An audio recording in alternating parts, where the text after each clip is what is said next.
panitikan ng Singapore ay binubuo ng isang koleksyon ng mga akdang pampanitikan sa pamamagitan ng Singaporeans sa apat na pangunahing wika ng bansa: English, Malay, Standard Mandarin at Tamil.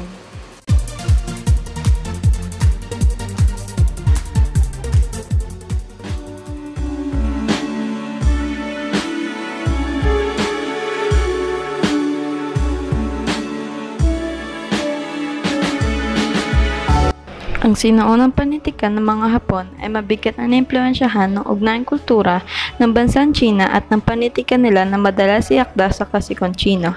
Sa kalaunan, ang literatura ng Hapon ay umusbong at binubuo ng hiwalay na estilo sa sariling karapatan bilang manunulat ng Hapon at nagsimulang magsulat tungkol sa kanilang sariling gawa kahit na may impluwensyang literatura ng China at klasikal na literatura ng Chino na nananatili hanggang sa katapusan ng yugto ng Edo.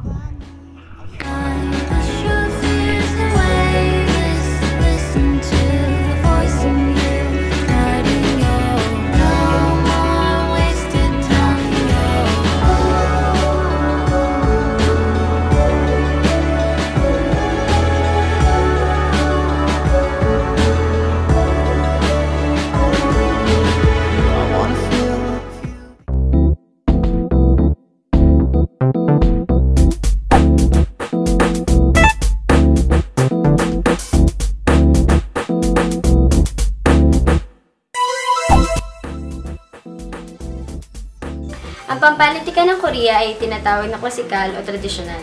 Ito ay nakasulat sa karakter ng Chino na tinatawag na Hanja.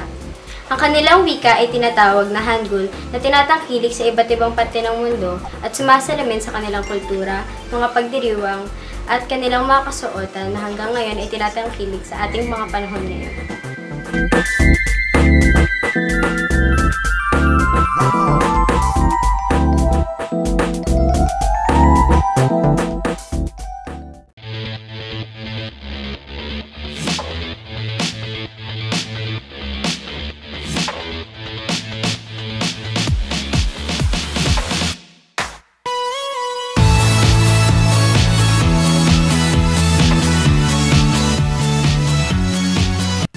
Myanmar. Ang panitikan ng Myanmar o tinatawag na Burma ay sumasaklaw ng higit sa 1,000 taon. Panitikang Burmese ay kasaysayan na impluwensyahan ng kulturang Indian at Thai, tulad ng nakikita sa maraming mga gawa, tulad ng Ramayana. Ang wikang Burmese, hindi tulad ng iba pang mga Southeast Asian na mga wika tulad ng Thai at Khmer, pinagtibay ng mga salita lalo na mula sa Pali sa halip na mula sa Sanskrit. Bilang karagdagan, ang literaturang Burmese ay may hilig upang maipakita ang mga lokal na alamat at kultura.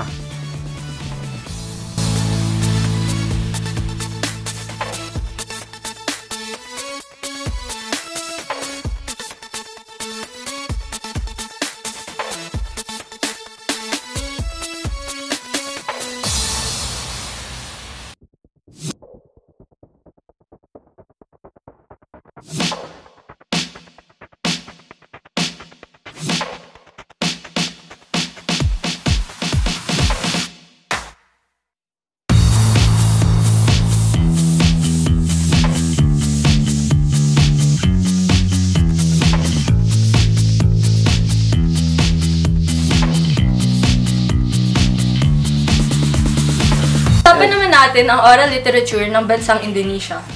Karamihan sa mga kanta at tula nito ay pasaring dila ng mga profesional na pari. Ito ay naimpluwensyahan ng panitikan ng India. Dumako naman tayo sa written literature ng bansang Indonesia. Ang written literature nila ay napareserba sa iba't ibang lengguwahe sa iba't ibang kapuluhan ng bansang Indonesia. Ito ay naimpluwensyahan rin ng India at ng Arab.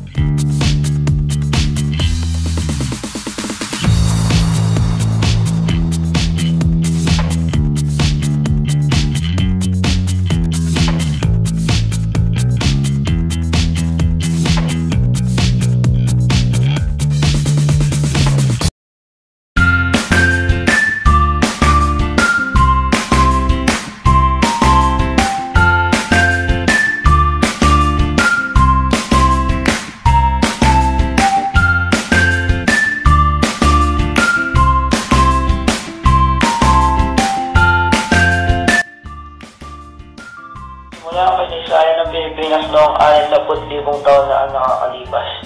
Nang dumating ang mga sinaunang tao sa Pilipinas sa pamamagitan ng isang tunay na lupa.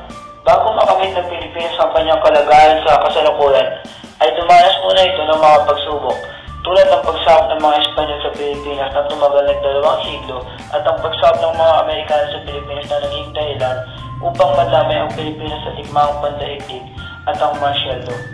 Ang panitikan ng Pilipinas ay pangunahing tumutukoy sa umiiral, umuunlad at namamayaning uri at anyo ng katutubong panitikan. Sa kasalukuyan, tinatawag din itong panitikang Pilipino.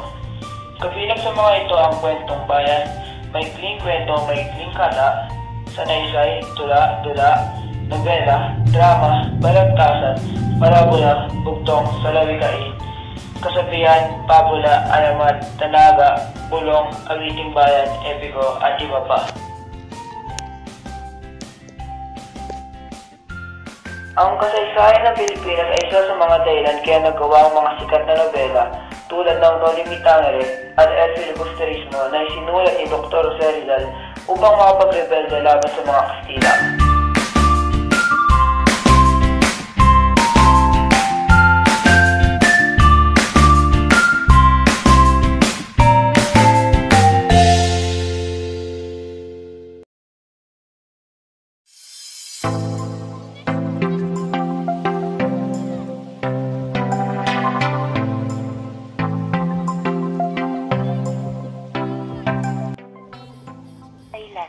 Noong unang panahon, ang mga literatura sa Thailand ay nakasulat sa Chinese.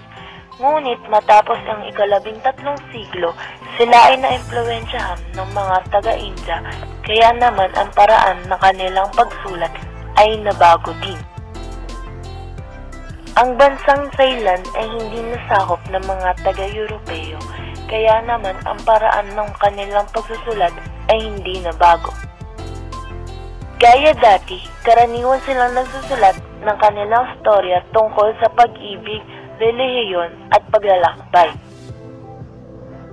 Isa sa pinakasikat na literatura sa Thailand ay ang pag-ibig ni Kun Chang Kun Fen. Ang storyang ito ay tumatalakay sa isang babae na hindi makapili sa 2 lalaki. Sa sobrang tagal ng kanyang pagpili, sinintensyahan na siya ng kamatayan ng kanilang hari. Munod naman ang Mahatat o The Gatekeepers. Ang kwentong ito ay tumatalakay sa buhay ng isang prinsipe na kung saan nagawa niya lahat ng kanyang misyon sa mundo. Matapos nun, siya ay ginawang Diyos ng kanyang nasasakupan.